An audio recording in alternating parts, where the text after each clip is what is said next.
this has a potential to become a billion-dollar company. The market is huge. We're talking about the current market is around $24 billion in terms of therapeutics that tackle different animal diseases. It's not about the money. It's about who you have next to you in your board meetings. And I think founders have to be very, very picky on what VCs they approach and what value those VCs add to the table. They say that you have to pick your partners like you would pick your wife. And I think that's very true. Actually, probably I spend more time during the day with my co-founders than I do with my wife. Hello everyone, welcome to Science VC, a podcast about deep tech startups, venture capital, and more. I'm JP Orlov, and my guest today is Gerardo Bluske. Gerardo is the Chief Business Officer of ByBug, a biotech startup that creates therapeutics for animals using black soldier flies. ByBug was founded in Chile and has expanded to Argentina and the US. Gerardo is currently overseeing commercial pilots in Chile, Ecuador, and India. Today, I get to ask Gerardo to share his insight about business development and fundraising. Expect to learn why not managing your IP can threaten your whole business model, the strategy behind ByBug's seed round, why investors are looking for green flags as well as red flags, what company culture actually is, ByBug's fundraising plans for 2025, and much more. Hi Gerardo,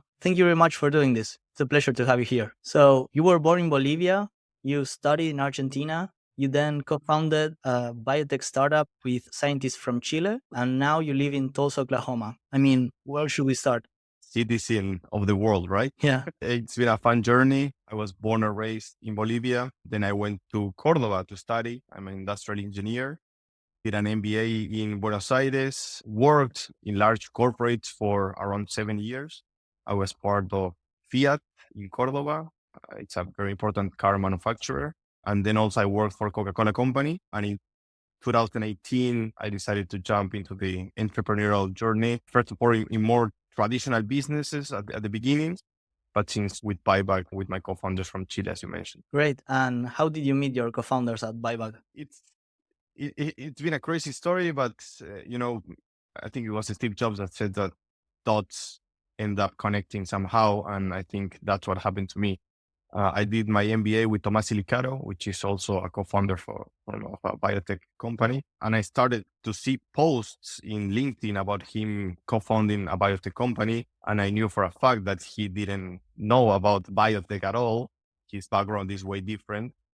So I called him. I said, "Hey, what are you doing? I mean, what you mean you co-founded a biotech company if I know you don't have experience in the biotech world?" And he said, "Well, I met my co-founders in GridX, and to put it in simple words, GridX is like a Tinder between science-based projects and entrepreneurs that come from a business background. So he told me you should definitely meet GridX people." So I ended up doing this program that GridX offers, and that's where I met my co-founders. They are all from Chile, but we met during our experience with GridX. So what year is this? It was by the end of 2021, early 2022. All right. What made you decide to start a company with them and not other scientific teams? I think that's a great question. And just to give context to the audience, GridX puts together around 20 different projects, science-based projects from all over Latin America, and 20 entrepreneurial profiles from all over Latin America. The idea is for them to match with each other. And I think what made my decision was basically, I would say, personal fit, but also professional fit. They say that you have to pick your partners like you would pick your wife. And I think that's very true. Actually, probably I spend more time during the day with my co-founders than I do with my wife. So I think that's a pretty assertive way to put it. And since the very beginning, we had like this personal fit, but also a company fit or a professional fit in terms of what we all envisioned about the company, where we wanted to get, what was our idea of building a company, the culture we wanted in that company, and how we wanted to build it. And of course, that's also where I felt that I had more value to add, because there were many different projects where probably I felt like those projects were far away from my interest and or what I like. And ByBug was very close to the idea of what I see myself doing the rest of my life. So that's why I picked them. And of course, they had the reasons to pick me. I think we are a very balanced team. So they are very strong in regions where I'm weak and vice versa. So I think that become evident relatively quickly when we started the relationship. What would you say was the thing that surprised you the most about starting a biotech startup? I mean, everything from the very beginning. I've never heard about biotech before Gridex, so I became obsessed on biotech. And I think, and I always say this, I think it's the one and only vertical that has the potential to change the world and make it a better place. Like, I mean, it's cool to have more wallets, more options to buy things, to to move money from one point to another. But I think nowadays we have to focus on what is going to make us be around for forever, or at least for a long period of time. And I think that's basically changing the way we produce, the way we consume, the way we manufacture, and basically the way we live. So I think biotech is something that crosses all these points that I just mentioned and really has the potential to solve the deepest challenges that we have as humanity. So being involved in projects and seeing projects that really aim to tackle those challenges and those problems is it's something that really motivated me. And being able to co-found a company that also aims to tackle one or two of these important challenges was something that like took my attention from the very beginning. Now, before we dive into funding and scaling, how would you explain in simple terms what ByBug does? It's something that I struggle a lot because it's it's very complex. I mean, my wife and my kids have no idea of what I do, but I think that's a fun part of it. To describe ByBug, I would start like explaining what the black soldier fly is. It's a very specific fly that it's being used as an ingredient in animal feed. Like this fly in the larvae stage is able to process organic waste very quickly and transform that organic waste into a very high quality protein. And that protein is used in animal feed. So basically the larvae is dried, it's transformed into a meal, and that meal goes to animal feed. It's a replacement of fish meal or soybean meal, especially in companion animal diets and in aquaculture diets. From the very beginning, we thought that this is a market. It's a very interesting market. It's a very interesting insect. But how companies are approaching the commercialization of this meal, we thought that wasn't quite accurate because it's going to commoditize sooner than later. So we wanted to give these companies a possibility of moving from a commodity space and jump into a specialty space. And at the same time, we saw that there are many therapeutics in the world, I mean, especially animal therapeutics, that have the potential to solve and to tackle many diseases in the animal space. However, high manufacturing costs are limiting the commercial expansion of these therapeutics. So our approach to the black soldier fly is different. And we try to put these two worlds together, like the insect world and the biotherapeutics world, into the same space. And we build a platform that enables us to genetically modify the black soldier fly larvae, incorporate specific therapeutics so that the larvae can produce that therapeutic, acting as a natural bioreactor. So you end up with an enhanced meal that not only has the potential to feed animals, but also immunize them or treat them against a specific pathogen. So that's basically what we have built so far.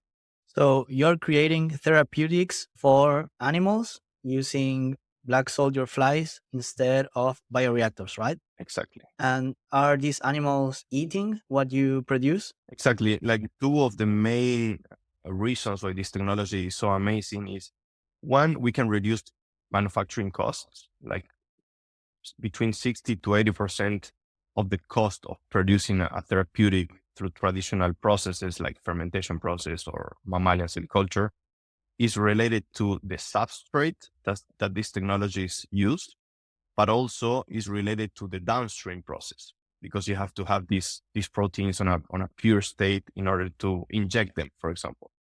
In our case, since we're incorporating the therapeutic into the meal, and that meal is orally delivered to the animal through feed, we enable the oral delivery of this therapeutic, so we don't have to perform any downstream process, and that means cost effective process. So basically, two benefits: reduce production costs by eliminating downstream processes, and enabling the oral delivery of these components. What would you say is the most common misconception when you explain this concept to investors or potential clients? Well, I think we are in a very new space.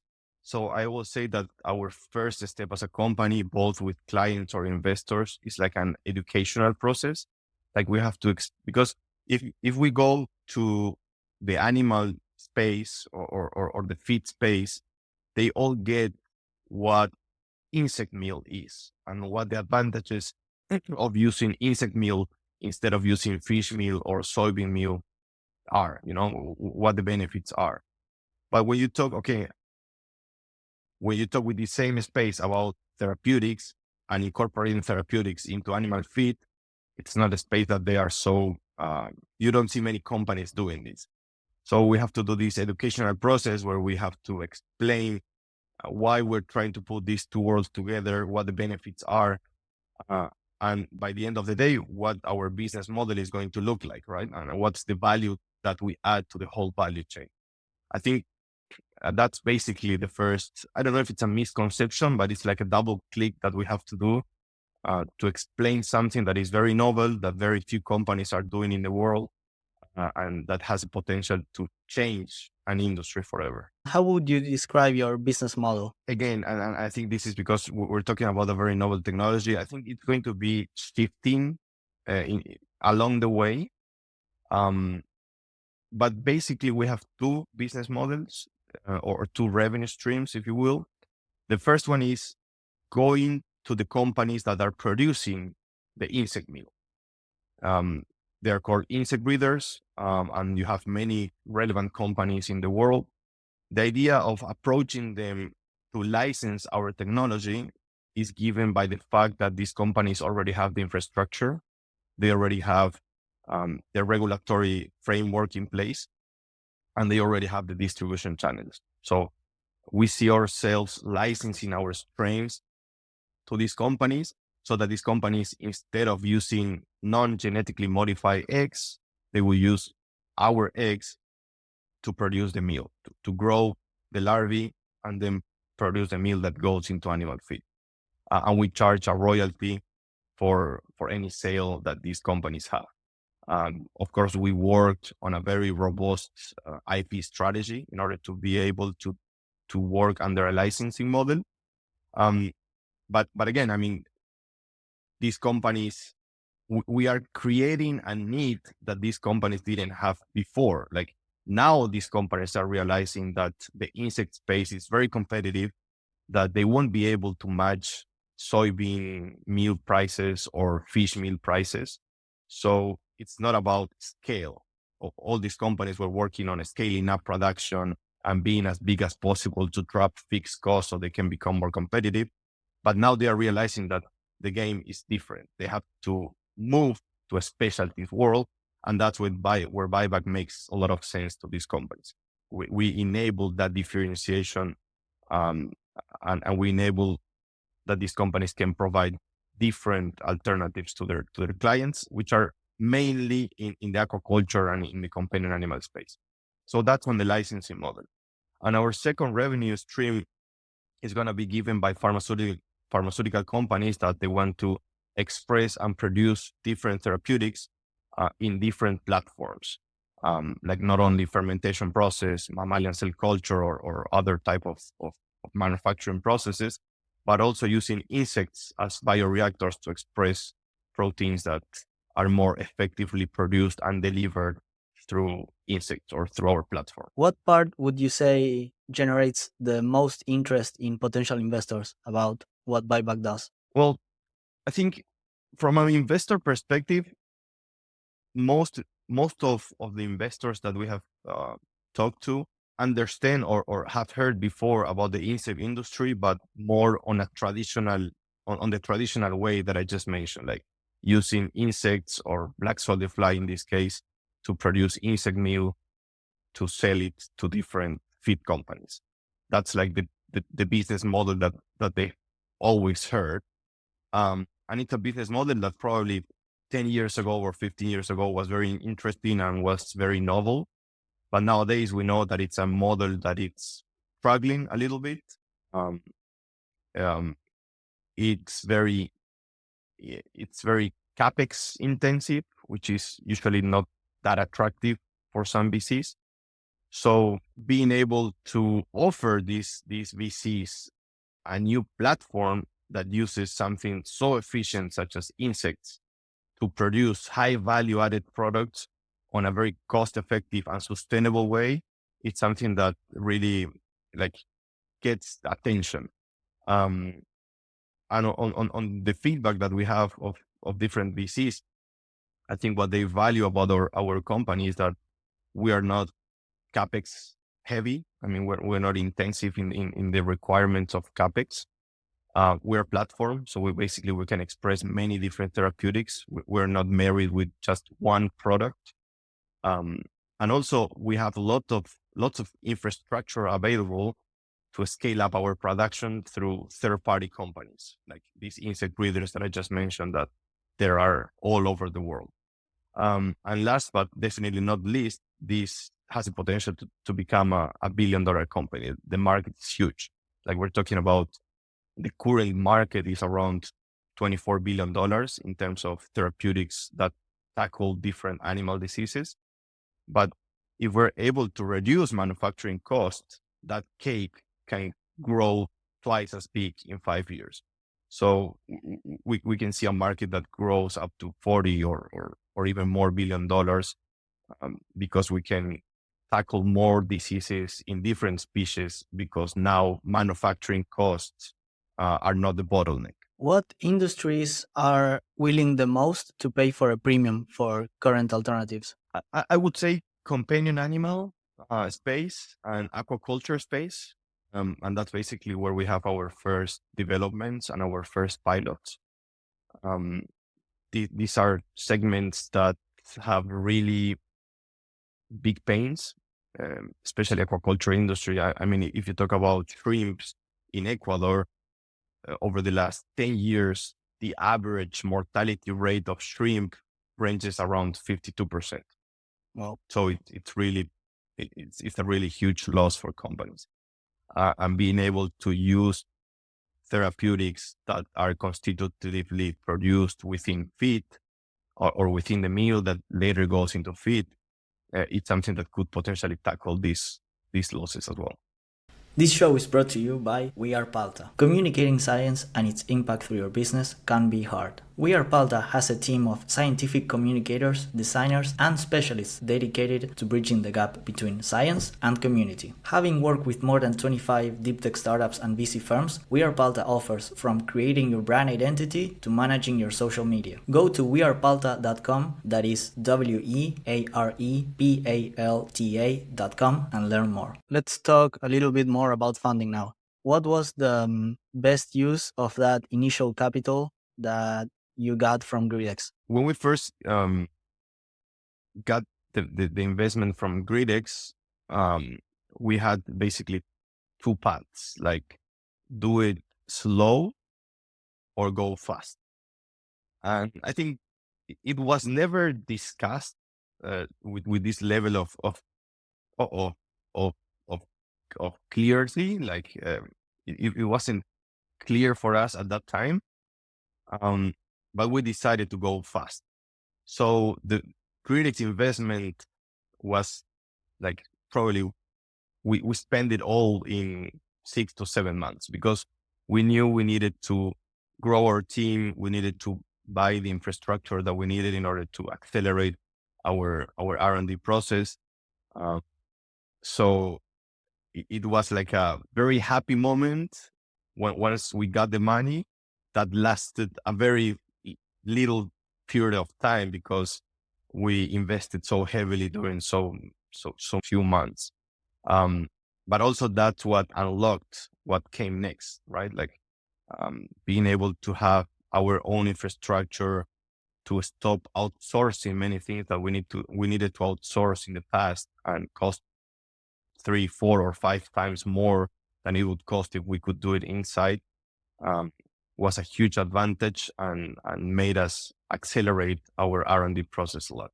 Wow. So when you said fast, I was thinking more about 1 or 2 years, not 6 months. That's really impressive. Yeah. Yeah. I mean, it was a huge bet. Um, but I mean, you know, with today's newspaper, like they say in Argentina, it's easy to judge, but yeah, it was a risky bet to be honest. Now I think we're able to realize how risky it was. Um, but I think we were impeccable in the execution, and we had a little bit of luck as well, because after that we had to fundraise again, and we started fundraising in 2023, which was probably the worst year ever in terms of fundraising. Um, like the VC market was just off, like no one was investing. Everyone was waiting to see what happened. I mean, this is just after these huge valuations that we saw, um, and these checks that were written and never paid off. So it was a hard time to raise money after that. What would you say made you stand out from all the companies that were looking for funding and that only so few got the capital they were looking for? Well, I think as everything in life, this is not a sprint. Um, it's just about being around as long as possible until you're able to prove that what you're saying and what you want to achieve and what you're promising is effectively something that you can achieve and you can deliver. So I think we were very persistent in sharing the vision that we had in the company. I think we had a very strong team. At these early stages, VCs invest mostly because of the team. Of course, the project has to have sex appeal, has to have future, has to have a very important market, and you have to be solving something that is relevant. Um, but I mean, at such early stage, team is everything, because the project is going to pivot. Your business model is going to be different. Your product is going to be different.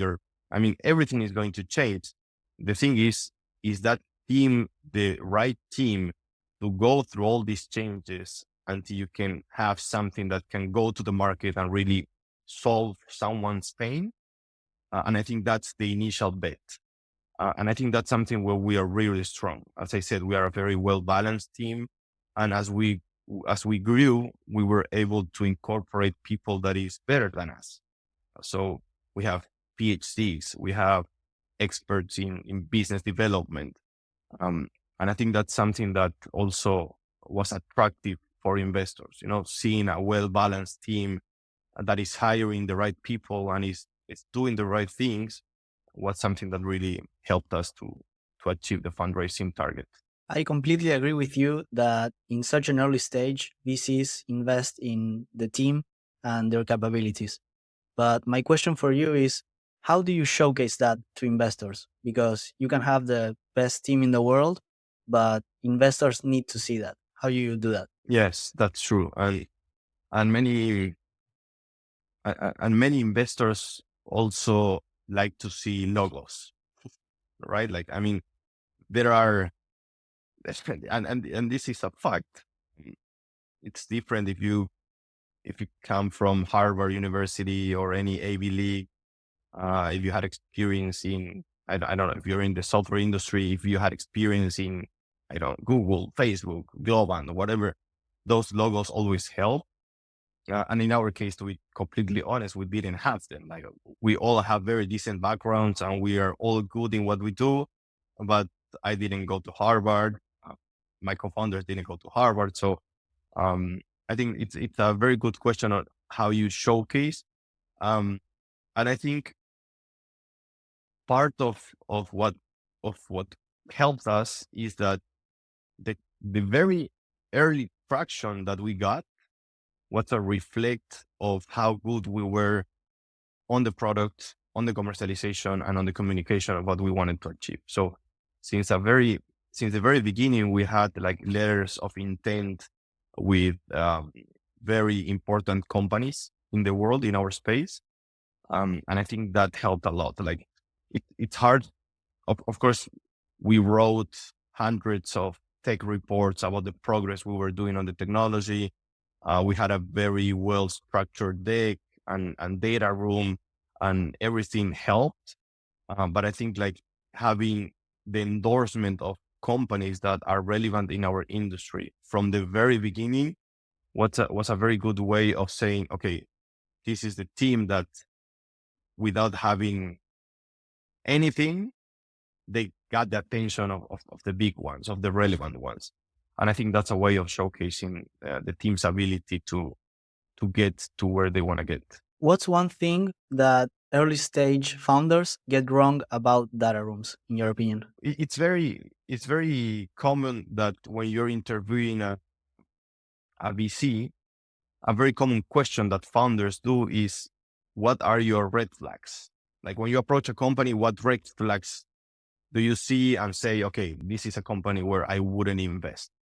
And even though it's very good to understand the red flags, like I would say like in a very short example, like if you're not a C Corp in Delaware, that's probably a yellow flag or a red flag for a VC. So all the companies have to establish a C Corp in Delaware so you can take that point out of the conversation.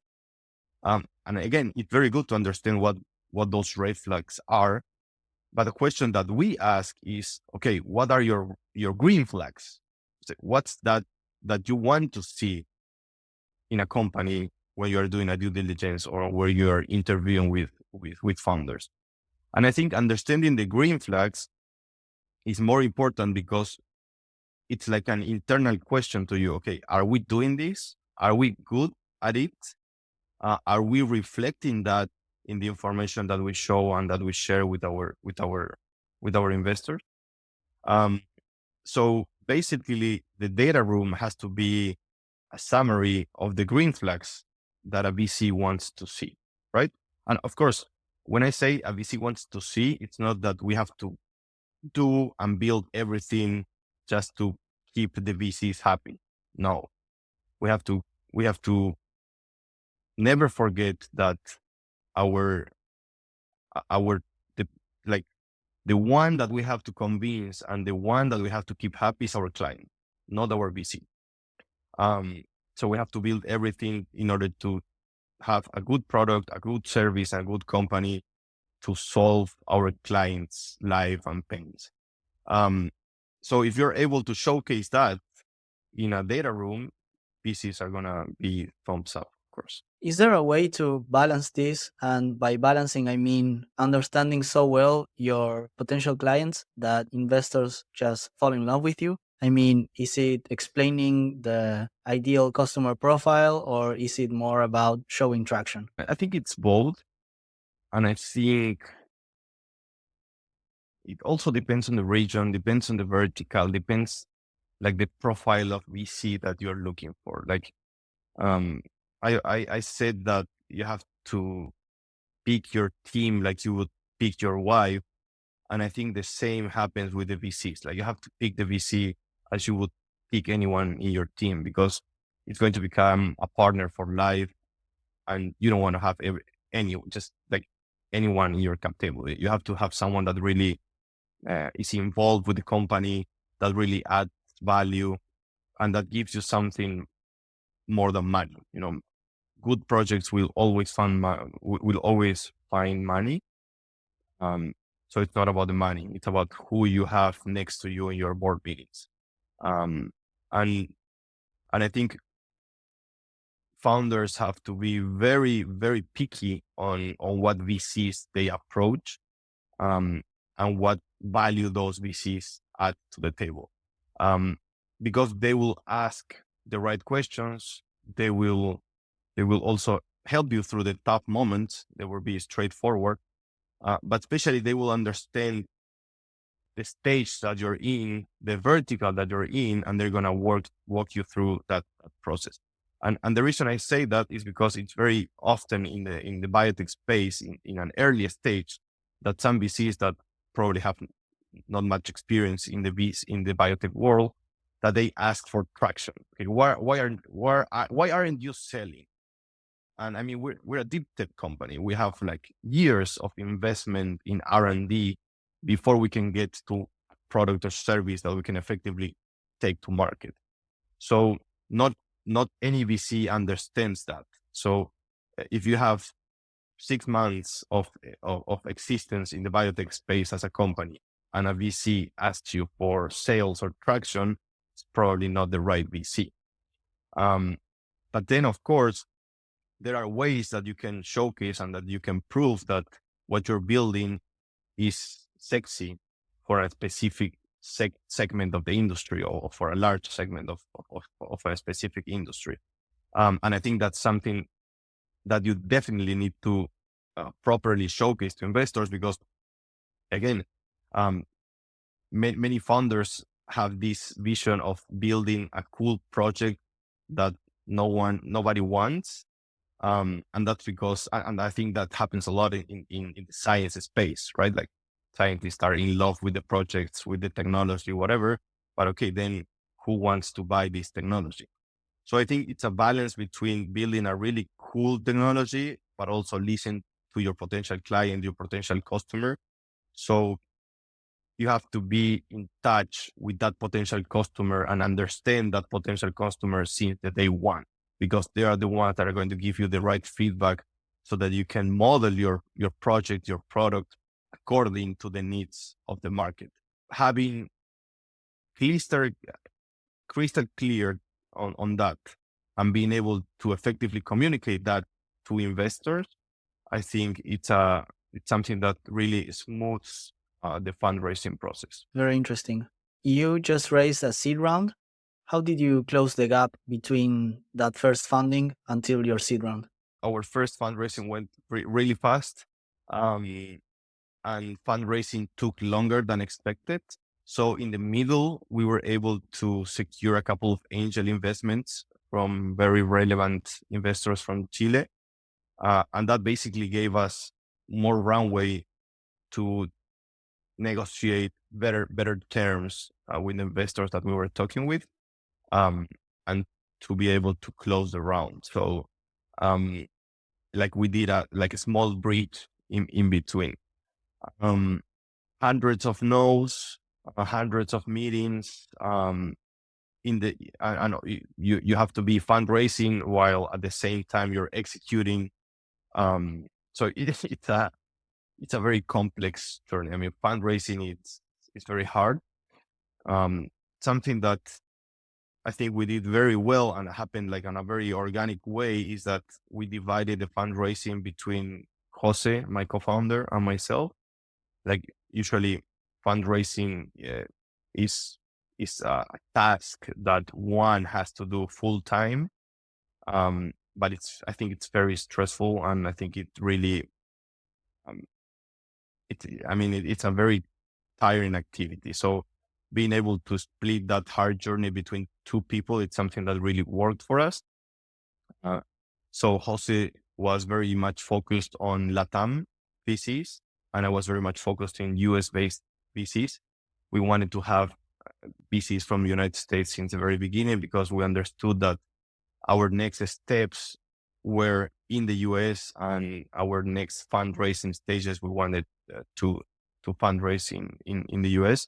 And of course, having VCs in your cap table, it's something that helps a lot.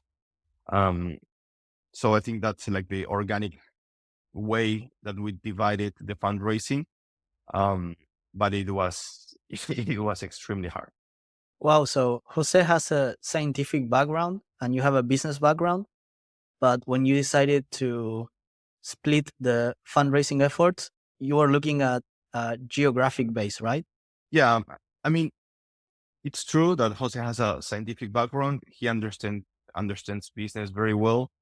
And in most of the meetings, we were together. Like even though like the efforts were divided in terms of okay, building the list of VCs that we wanted to reach out, being smart on getting warm intros with those VCs and not just, cold reaching them. That was a probably the tasks that we did separately, but most of the meetings we were together. So um, that's something that also is very, very important because he's very strong on the technology and very strong on the business. So being able to transmit that security on both sides is very important for the VCs, especially during the first meetings. Then it's all about, okay, what do you have? What's your technical report? What, like, the due diligence is harder than that, but in order to get to the due diligence, you have to be very um, clear on why this is a good business, why our technology is going to tackle that need, and why we're the right team to do it. And I think we were very effective on showcasing that. Great. Talking about business, you are the chief business officer. So, of course, I wanted to ask you more about business development. And I was curious about your pricing strategy. What makes you determine the pricing in your different revenue streams? We understand the pricing of our technology very well, but in order to put a price for our go-to-market strategy, we're still missing some trials and getting some data that is going to help us build the unit economics. I always say that 2024 was the year where we planted everything that we're going to harvest on 2025, and it's been happening that way so far. We secured 3 different pilots with companies in Chile, Ecuador, and India. So 2025, it's going to be about executing those 3 pilots, and we still have bandwidth in our pipeline for 1 additional pilot. So the idea is to perform 4 different pilots during this year. Those pilots are going to give us the data that we need to build the unit economics of the cases that we have. So each client that we reach out to with whom we're performing these pilots, they have a business case that we share with them. And since we're still missing some information, what we do is basically like a sensibility analysis. So we say, okay, if we can get to this range of data, the revenue would be X and ByBug's revenue would be Y. If we over exceed that range, then this is the revenue for ByBug.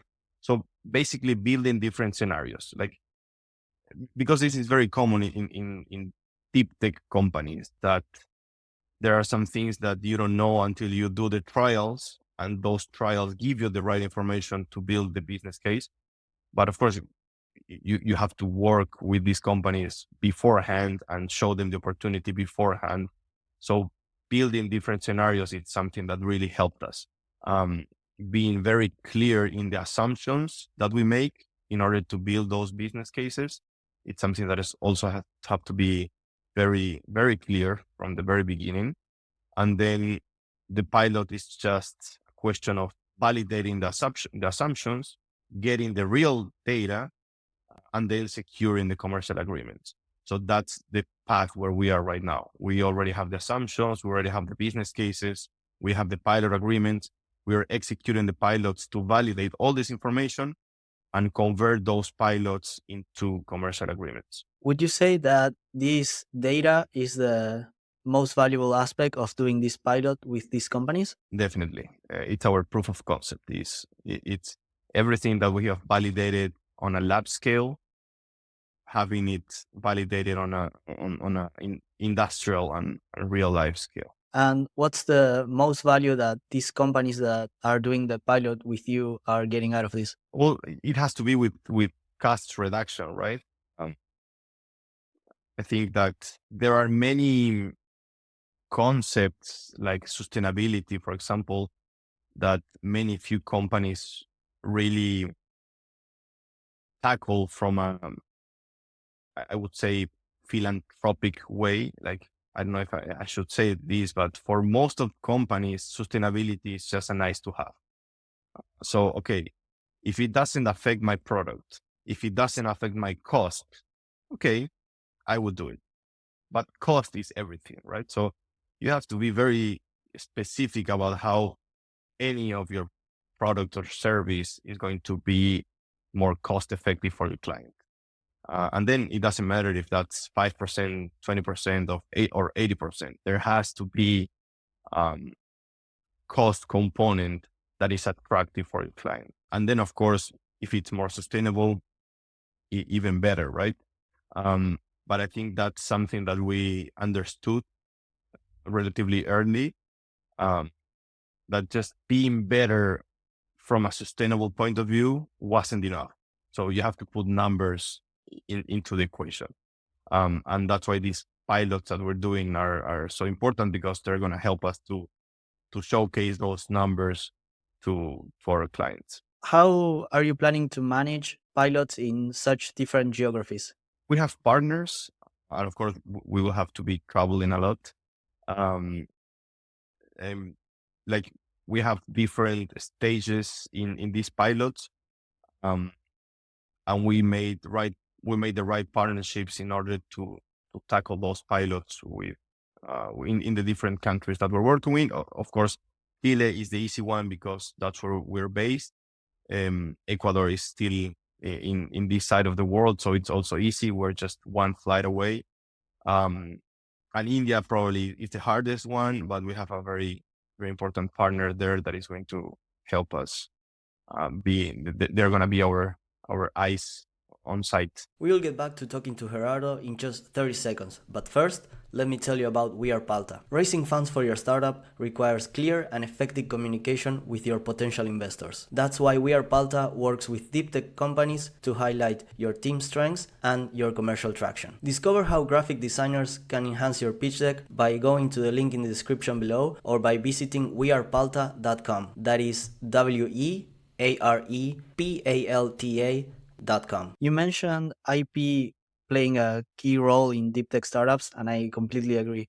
For the founders listening to this episode, what would you say is the most important advice on managing IP? Definitely being very careful on who manages your IP, what law firm you choose to work with.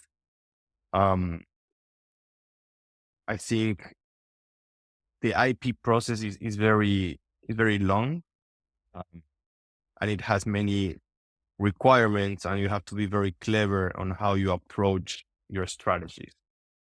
So you have to pick the right partnership in order to file all the patents. And especially, I think in our space, a very important part of the assets that we have as a company are related to the IP that we own. I mean, you're talking about years and years of research, R&D, and hard work. So we have to be very careful how we protect that. And if you don't do it the right way, probably your whole business model is going to be threatened, right? With the benefit of hindsight, or like you said, with today's newspaper, is there anything that you would do differently about IP? I don't think so. Um, I mean, I think Daniel, who is our CTO and also co-founder, he has lots of experience in IP. He used to work on the tech transfer side of a very important university in Chile. So he had a lot of experience on the IP side. So I think we got that right from the very beginning.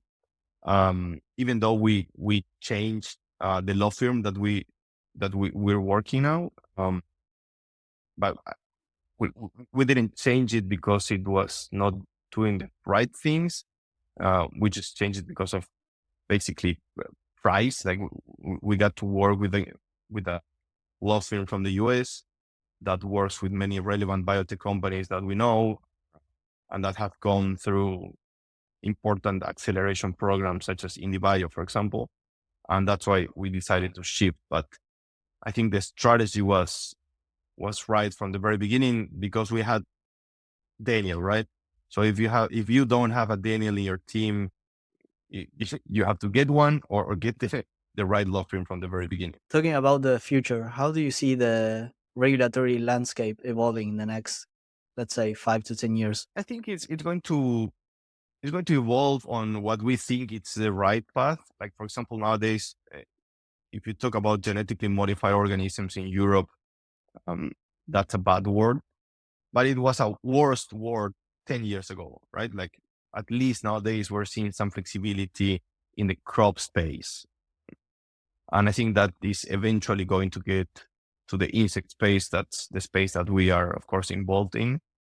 Um, I think in terms of regulations, there are basically two things that affects our technology. On one hand, like strict regulations and barriers such as Europe has, and on the other side, non-regulation at all. And that's probably the case of most of the countries in Latin America. Like, when you talk about novel technologies, despite the space, regulation usually comes after innovation, right? Um, and that's good and bad at the same time. Like, if you're able to work closely with the regulation entities and government, and you can build that regulation together, it's something good, but it's always a risk. Like, regulation could fall, like, or either benefit or um, or go against your interest. So it's risky. In Latin America, in most of the countries, regulation is a gray area in our space. So we're trying to build that regulation with the different entities.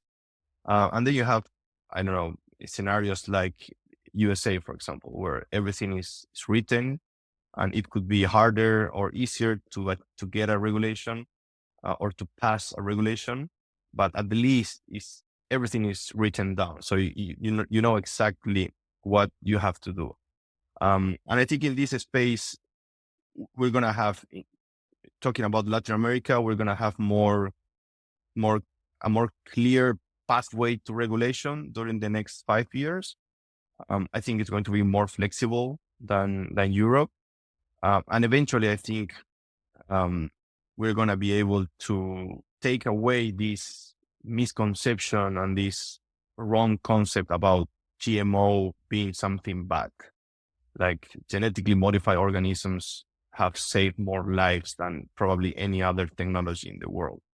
Uh, so I think in terms of these type of organisms, we're going to see important and positive progress in these countries. What would you say creates this such negative connotation on GMOs? Well, I don't want to put any names, but there are a couple of companies related to crops uh, that did some things that they shouldn't have done, and that kept in the population, in the society, that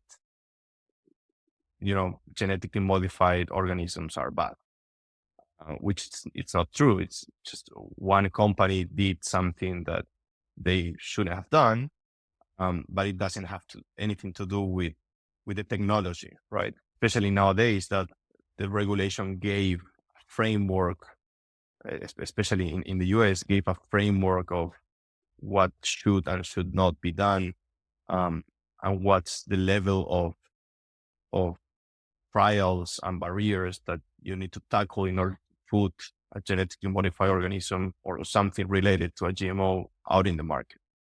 So I think we always say that we have to start changing this mindset about the GMOs. And the first step should be stop calling them GMOs. And that's something that not even I do. So we should call them genetically engineered organisms, or something that doesn't relate to the misconception of GMOs, right? Talking more about the future, you are looking to expand your team in the short term. What have you learned so far in expanding the team across multiple geographies? Well, we are 18 people at ByBug right now, 16 based in Chile, one based in Buenos Aires, and myself in the US.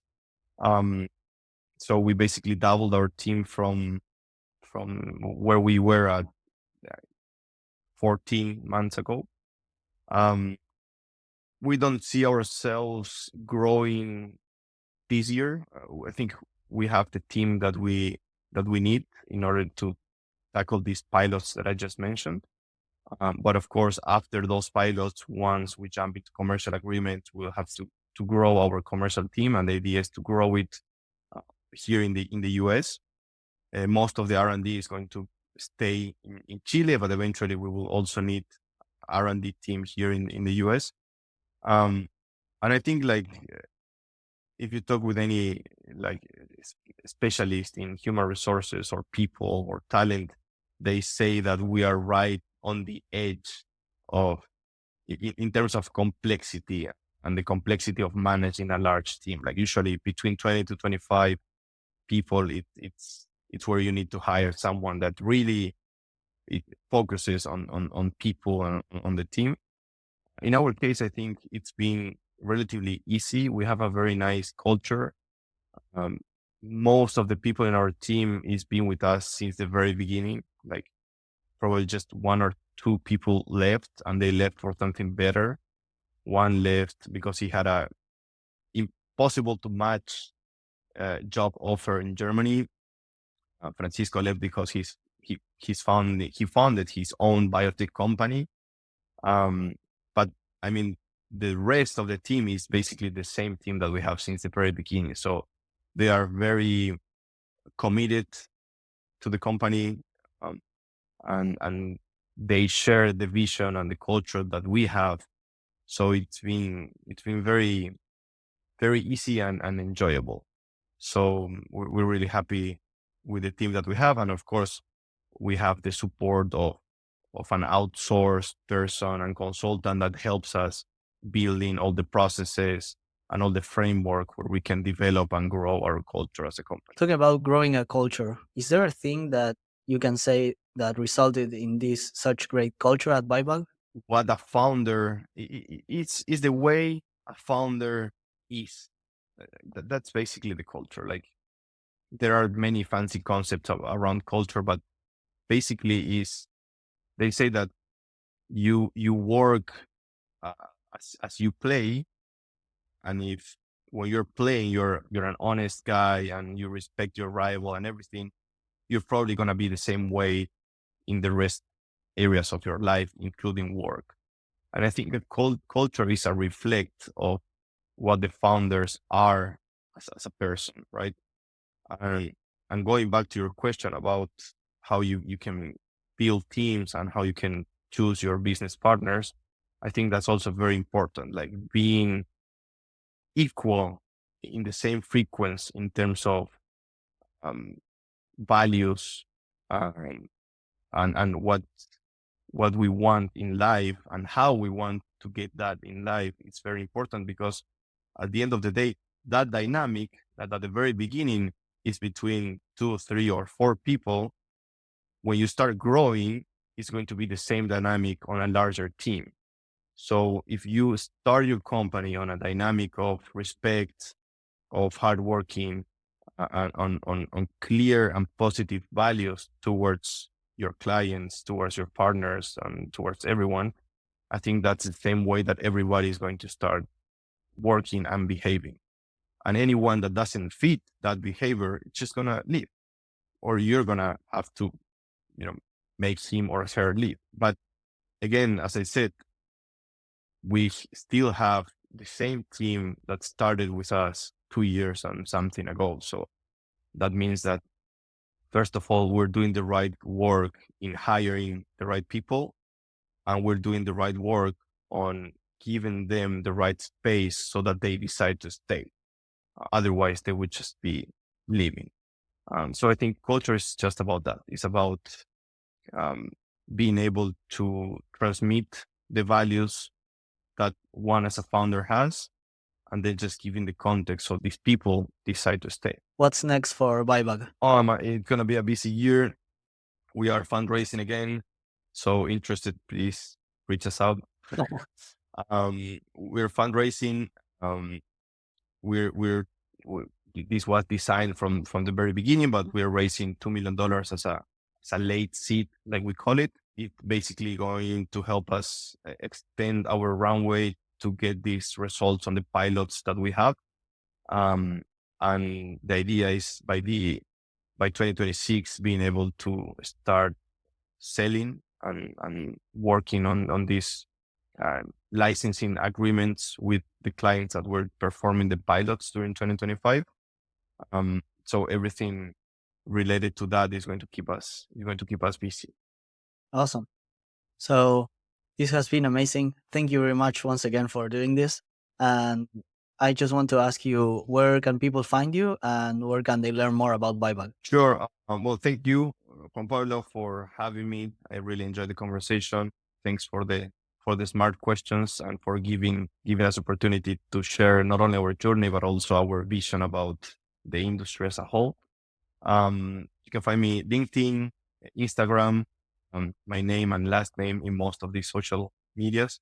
Also ByBug. I think it's I'm terrible with the social network, but we're ByBug in LinkedIn and also ByBug in Instagram.